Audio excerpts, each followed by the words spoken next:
اب ایک بار پھر سب بھائی مل کر مشرف پہنچے۔ حضرت یوسف علیہ السلام سے گھر والوں کی بری حالت بیان کی اور کہا کہ ہم اپنے ساتھ بہت تھوڑا سامان لائے ہیں، مگر چاہتے ہیں کہ آپ پورا پورا غلہ دیں۔ حضرت یوسف نے اپنے گھر کا یہ حال سنا تو بے تاب ہو گئے، ان سے رہا نہ گیا، اور انہوں نے اپنے بھائیوں سے کہا، تم جانتے ہو کہ تم نے یوسف اور اس کے بھائی کے ساتھ کیا کیا ہے؟ بھائیوں نے نہایت تعجب اور حیرانی کے ساتھ پوچھا کہ کہیں آپ ہی یوسف تو نہیں؟ آپ نے فرمایا، ہاں میں ہی یوسف ہوں، اور یہ میرا بھائی ہے۔ اللہ نے ہم پر بڑا احسان کیا۔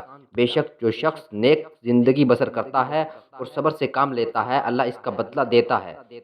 جب تمام بھائیوں کو یقین ہو گیا کہ جس کے دربار میں ہم اس وقت کھڑے ہیں ہمارے بھائی یوسف ہیں، تو سب نے مل کر اپنے گناہوں کا اقرار کیا۔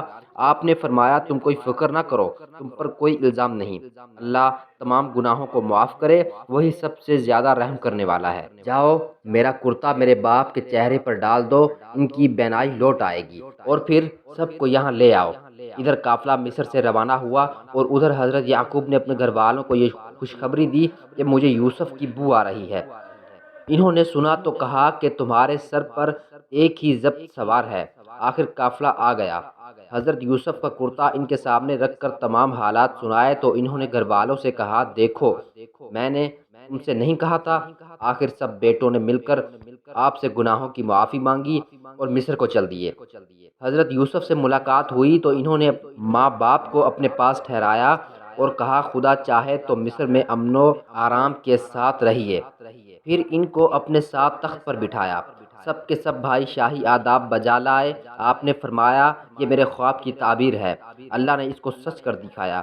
اس نے مجھ پر بڑا احسان کیا جو مجھے قید سے چھڑایا، اور شیطان نے جو فساد میرے اور میرے بھائیوں کے درمیان ڈال دیا تھا، اب سب کو دیہاتوں بیان سے یہاں لے آیا۔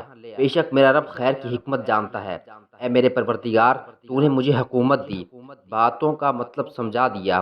اے زمین و آسمان کے پیدا کرنے والے خدا، تو ہی دنیا اور آخرت میں میرا کام بنانے والا ہے۔ مجھے مسلمان ہی مارنا اور نیک بندوں کے ساتھ ملا دینا۔ غرض ایک عرصہ تک حضرت یوسف اللہ کے بتائے ہوئے قانون کے مطابق مصر میں حکومت کرتے رہے، لوگوں کو اللہ کی طرف بلاتے رہے، برائیوں سے روکتے رہے، بھلائیوں کو پھیلاتے رہے۔ ملک مصر کو اچھائیوں سے بھر دیا، اور بالآخر اللہ کے پاس چلے گئے، یعنی آپ کی وفات ہو گئی اور آپ مصر میں دفن ہیں۔ دیکھیے حضرت یوسف کو بھائیوں کی وجہ سے کیسی کیسی تکلیفیں اٹھانی پڑی۔ اندھیرے کنویں میں رہے، غلام بنے، جیل خانے میں رہے، لیکن جب یہ سب اللہ کی آزمائشیں پوری ہو گئی اور اللہ پاک نے ان کو مصر کا بادشاہ بنا دیا تو بھائیوں سے کوئی بدلہ نہیں لیا، بلکہ اللہ تعالیٰ سے ان کی گناہوں کی معافی کے لیے دعا کی اور خود بھی معاف کر دیا۔ بچوں، بھائیوں کے ساتھ یہی کرنا چاہیے۔